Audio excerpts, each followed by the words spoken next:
Hey everyone, welcome back to my channel. তোমরা সবাই কেমন আছো? আশা করি খুব ভালো আছো। আমিও খুব ভালো আছি। আজকে তোমাদের সাথে একটি রেসিপি শেয়ার করব, সাদা পিঠের রেসিপি। তো কিভাবে চটজলদি সাদা পিঠে বানানো যায় নরম তুলতুলে খুব সুন্দর করে, তো ওটাই তোমাদের সাথে আজকে শেয়ার করবো। তো চলো শুরু করা যাক। তো সবার ফার্স্টে এখন আমি একটি পাত্রের মধ্যে কিছুটা পরিমাণে চালের গুঁড়ো নিয়ে নিচ্ছি, তারপর নিয়ে নিচ্ছি একটু নুন, তারপর একসাথে এটাকে মিক্স করে দিব জল দিয়ে। ভালো করে মাখতে হবে, দেখতে হবে মাখাটা যাতে খুব পাতলাও না হয়, খুব ভারীও না হয়, ঘনও যাতে না হয়। দেখো কিভাবে মাখছি, ঠিক এভাবেই মাখতে হবে। আর যদি পারো তোমরা গরম জল দিয়েও, জলটা জায়গায় গরম জলও দিতে পারো, তাতে আরও ভালো হবে পিঠেটা। এই দেখো আমার মিশ্রণটা একদম রেডি হয়ে গেছে। আমার সাদা পিঠে বানানোর মিশ্রণটা একদম রেডি হয়ে গেছে। এখন আমি বানিয়ে নিব সাদা পিঠে।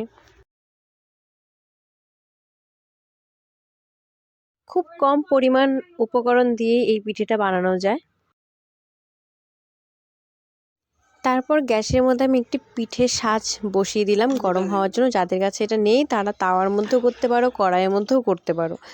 যেই একটু গরম হয়ে যাবে, একটু হালকা একটু সরষের তেল মাখিয়ে নিচ্ছি যাতে পুড়ে না যায়। তারপরে হাতা দিয়ে এরকম করে তুলে এটা মধ্যে দিয়ে দিচ্ছি, দিয়ে তারপর ঢাকা দিয়ে দিব।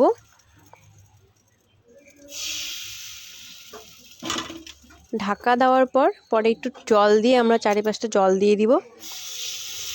আঁচটা রাখতে হবে একদম মিডিয়াম, যাতে খুব বেশি না হয়, তাতে পুড়ে যাবে, ভিতরটা কাঁচা থাকবে। তো একদম কমানোও যাবে না, মিডিয়াম আঁচে রাখবো।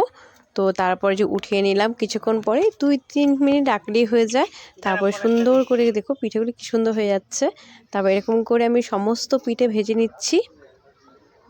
তোমরা বাড়িতে অবশ্যই ট্রাই করে তোমাদের কেমন লাগলো খেয়ে অবশ্যই কিন্তু জানাবে কমেন্ট করে।